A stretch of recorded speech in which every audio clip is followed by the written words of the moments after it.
Olá, tudo bom com você? Independente do seu horário, tenha um bom dia, boa tarde ou boa noite.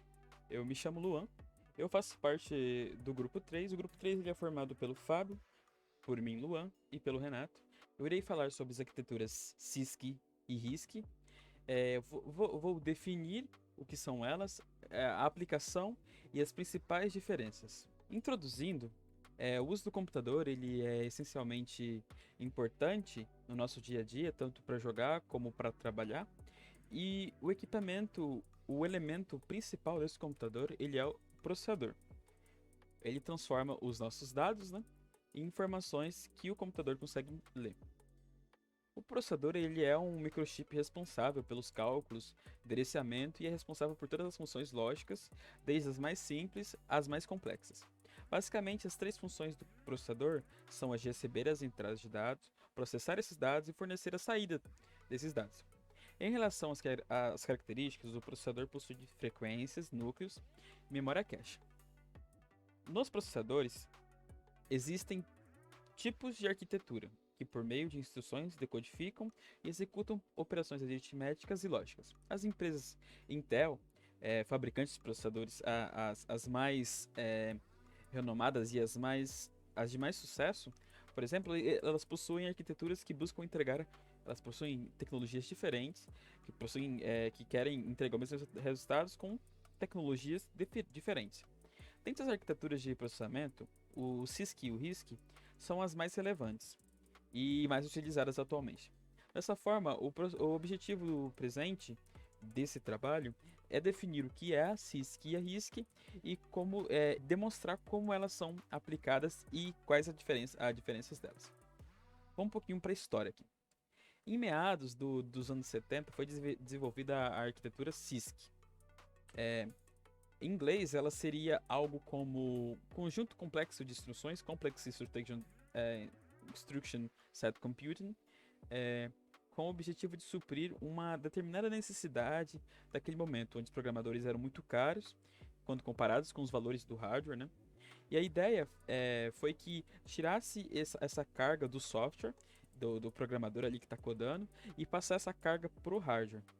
Algumas das principais razões que levaram à criação dessa arquitetura foi reduzir as dificuldades de escrita de compilações, reduzir o custo global do sistema e definir os custos de desenvolvimento de software e reduzir drasticamente o software do sistema, o tamanho do software do sistema. Ah, Também reduzir a diferença semântica entre as linguagens de programação e a máquina, fazer com que os programas escritos em linguagem de alto nível corressem com mais eficiência e melhorando a compactação de código e facilitar a detecção e a correção de erros. O processador CISC ele é responsável por executar várias instruções diferentes, o que torna mais versátil. Esse processador possui microprogramação, que é um conjunto de código de instrução já fixado no processador, porém ele leva um tempo maior para executar o código específico, ou seja, ele precisa mais de um clock, né? Ele precisa de mais frequência para executar determinada tarefa. Alguns exemplos de processadores que usavam essa arquitetura, né, a arquitetura CISC, eram o 386 e o 486 da Intel. A arquitetura RISC, passando para o próximo, ela seria algo como conjunto reduzido de instruções, Reduced Instruction Set Computing, foi implementada para ganhar mais desempenho diferente das arquiteturas CISC. A proposta é que seria melhor que as instruções fossem executadas de forma simplificada, com um ganho maior de tempo. Essa arquitetura construi um conjunto simples e reduzido de instruções. Com isso, eles são executados da mesma quantidade de tempo. A microprogramação não está na composição da RISC. Com isso, ela tem um nível baixo de complexidade e é executada diretamente pelo hardware. Os processadores com esse tipo de arquitetura possuem um valor mais acessível. Além disso, consomem menos energia e por isso são usados em projetos menores. Com essa característica, processadores com arquitetura RISC são ideais para dispositivos móveis e videogames, sendo que alguns consoles modernos ficam dedicados somente para a execução do jogo. Então ali temos um processador RISC ali só para a execução do jogo. As principais diferenças entre ah, entre as tecnologias CISC e RISC é em relação à microprogramação, que existe no processador CISC, fazendo com que a carga seja total do processador, e no processador RISC, essa responsabilidade fica mais para o software. O processador RISC processa uma instrução por vez, fazendo com que o ciclo seja mais rápido. E o CISC faz a operação de instrução por vários ciclos. Sendo assim, ele demora um pouco mais a execução, pois exige muito do processador.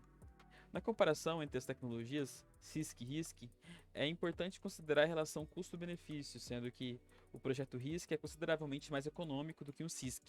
As arquiteturas RISC são projetadas para subter desempenho otimizado e com baixo custo, enquanto as arquiteturas CISC são projetadas para obter um bom desempenho em memórias lentas, o que torna os custos mais elevados. Antigamente, vamos para nossas considerações finais.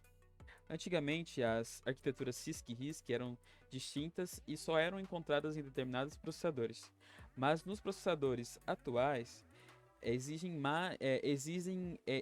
as duas arquiteturas, né? Temos ali a junção das duas.